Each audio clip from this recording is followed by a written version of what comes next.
Hello， 大家好，我是 Zen。之前我说过要教大家怎么用搜索引擎来赚钱所以今天这期视频要教大家怎么用 Presearch 来赚钱。没错，不是 Google 还是 Microsoft Bing 这些我们比较常听到的搜索引擎是一个新的搜索引擎，叫 Presearch。那它和我们平常用的 Google 还是 Microsoft Bing 有什么不同呢？不同的地方在于 Presearch 是一个去中心化的搜索引擎。那由于它是去中心的搜索引擎，所以你在使用它的时候，你的隐私是相对安全的，而且不会去记录你的任何搜索信息。所以比起我们现在常常在用的 Google 还是 Microsoft Bing， Presearch 是相对安全的那要怎么用 Presearch 来赚钱呢？很简单，我现在就示范给你看在这里先请各位帮个忙订阅我的频道，然后开启订阅按钮旁边的小铃铛，给这个影片按赞和分享，反正我都不吝啬的介绍给你们那么简单的赚钱方法了，对吧？那我们进入今天的主题Let's go！ 首先你可以到这个影片下方的资讯栏里，点击这个网址去注册。透过这个连接注册的话，你就可以直接获得25颗的币代币在我做这期视频的时候是$5左右，不拿白不拿。所以请大家一定要点影片下方资讯栏里的链接去注册然后你可以直接在这个输入框里输入你想要搜索的东西。举例来说，我在这里搜索我的频道，但是在那之前呢，你可以看看我这里的币代币，目前是有 25.39 颗的。但是在我搜索之后呢，它是会增加的。我们先来搜索我的频道那 Enter 之后呢，它就会出现我的频道。这时候不要忘了点进去，给我按个订阅，然后还没看过我的推荐影片的，可以先看完，给个赞再走如果我的频道的推荐影片你们已经看过了的话，那就去看一些你们还没看过的影片，然后一样给个赞再走那订阅完看完影片之后呢，你可以回到 Presearch 的页面上去看看你的 Pre 代币是否有增加如果还没有增加的话，别担心，刷新一下就会有了。你看我这里就增加了 0.1 颗的 Pre 代币而且它还有一个功能是什么呢？是它这个输入框下面这里你可以看到有 YouTube， 有 Google， 有这个 CoinGecko， 还有 Netflix 和脸书等等它是为了让使用者可以更方便的去搜索资讯而做了这样的一个贴心的设计。比如你可以点击这个 YouTube 的图像，然后再去这个输入框搜索你要的资讯的时候，就会变成是你直接输入在 YouTube 的搜索输入框一样。比如像是我在这里输入 Zen 的富人频道，那它就会直接去到 YouTube 这里非常方便。你在这里就可以直接帮我订阅，还有开启小铃铛了。你去到 ESPN 也是一样像我在这里输入 UFC， 它直接就去到 ESPN 的网站上搜索给你看 UFC 的资讯了。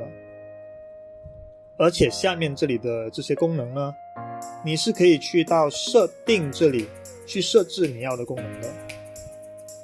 比如像我这里直接把 Amazon 拖动到上面这里，还是去到这里输入你要添加的网址都可以。但是你有没有发现我刚刚用 YouTube 的搜索引擎和 ESPN 的搜索引擎找资料的时候，我的Pre代币没有增加那是因为我刚刚不是用 Presearch 的搜索引擎来进行搜索，所以我的Pre代币就不会增加也就是没有收入。所以一般建议你如果是想要收入的话，就用这个 Presearch 的搜索引擎去搜索你要的资讯就可以了。在这个 Pre 代币这里，你可以看到它有 Rewards Account， 然后 Saving Account、Stake on Keywords、Stake on Notes， 还有 Not Rewards 这些功能哈。这就要说到 Presearch 搜索引擎的盈利方式哈。其实搜索引擎的盈利方式不外乎就是帮人家打广告嘛，所以 Presearch 也是一样哈。比如果我想要帮我的频道在这里打广告，那我就可以去到这个 Stake on Keywords 这里质押我的 Pre 代币，然后输入和我频道有关的关键字，然后 Presearch 就会帮我打广告。那不懂什么是质押的朋友，可以点击右上方的链接去看以太坊 2.0 的那部影片。那部影片里有讲解什么是质押，而且里面还有教大家在1天内从以太坊 2.0 现赚 4%， 还可以每天领利息哦。那 Presearch 它帮你打广告的方法其实和 Google 的 CPC 一样，只要你给的钱越多，你的广告排名就会越前面。但